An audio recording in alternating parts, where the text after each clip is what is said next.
Hi, and welcome to another Library Catalog Screencast. Today we'll be talking about is list in the library catalog with more options.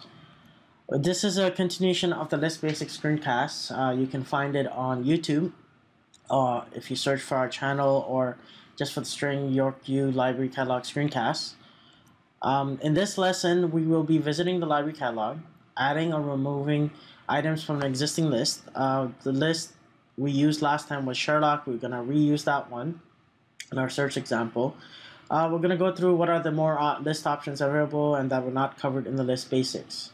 So let's get going.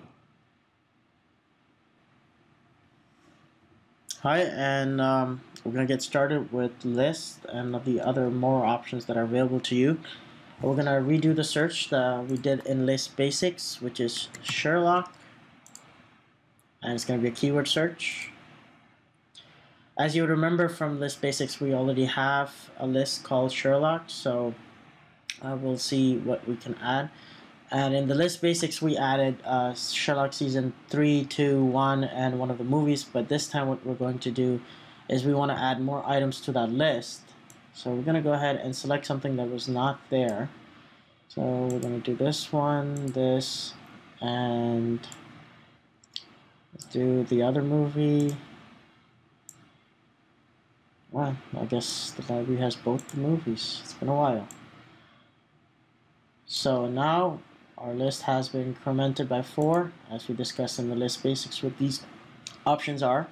But what we're going to do is we're going to save this list.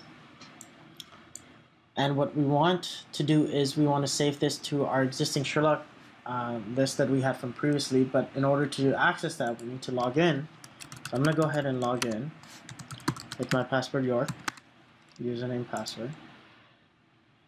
And here it gives us the option, because we had other lists in our account, we're going to pick Sherlock from this list, or we can create a new list. But that's what we don't want to do. We want to add to the one that we did have from previously. So I'm just going to go ahead and add it to the Sherlock Holmes TV series. I'm going to say save.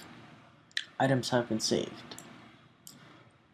Now I'm going to go see where that list is, since I'm already logged in. I'm going to random list Sherlock Holmes TV series. As you can see in our previous video of list basics, we had 4. We added 4 more this time. We added this title, this one, the second movie,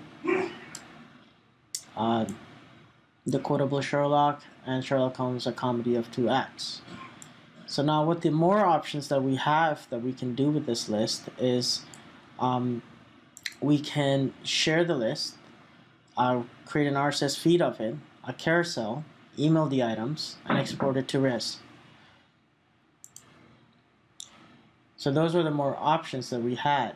We're going to do is, first thing we're going to do is that we're going to have to make this list into a public list, because that's why you see the red arrow there, is because you're not allowed to do those if the list that you have is private and not public.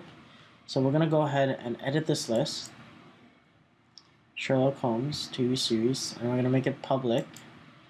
I'm going to remove the TV series part because, well, it's no longer a TV series. It has other items and books in there. So I'm going to say save. And now the name has been updated. And we have all the 8 items there. And what we're going to do next is we're going to say we want to share this, let's say with a friend or colleague. Click share. It's going to give me the URL of this list. I can go ahead and copy it, and as a test you can do is you can open a new tab. Go ahead, move this a little down, go ahead and paste research, as you can see,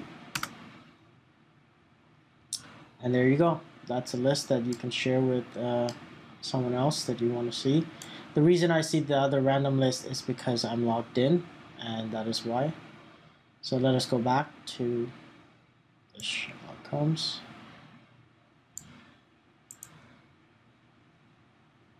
And now what we're going to do is we're going to do the next one, which is RSS feed. Go ahead and click here. And because I do not have any reader installed or any plugin in my browser, it shows me the raw XML.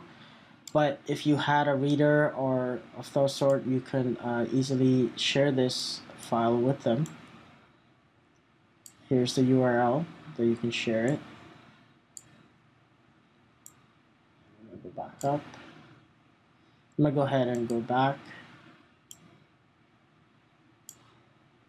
And next option is Carousel. We're going to go ahead and create a carousel of this. And here's a carousel made. And scroll it. For lists, it will do all records that you may have in the list. But if you were to create a carousel of, let's say, a search, because searches can be large and results that can be random and dynamic, those carousels will only show the first 20 items, but for lists, it will show all the items that you have in the list. You can go ahead and copy, and it has copied the embedded code. And this code you can put on your website, a web page, if you're a librarian or a professor, maybe on your homepage, course page, a LibGuide, and you can have this carousel scrolling through there. You can also create carousels of course reserves. You just go ahead, add items to a list that may be your course reserves, and you can create a carousel of that as well. We're going to go back. I'm just going to press back there. And the other item you can do is you can email the items. This was also in the list basics, but it has the same concept. It'll do the pop-up, the to, the from, the message, and you can hit send and send the email. You can export it to for Zotero or Mendeley, and you can delete the list, you can edit the list, and you can also sort the list if you want. If your list is really large, you may want some sort of sorting mechanism, and you can do that as well. And that's it for this lesson. Hope you have a great day, and thanks for watching. Take care.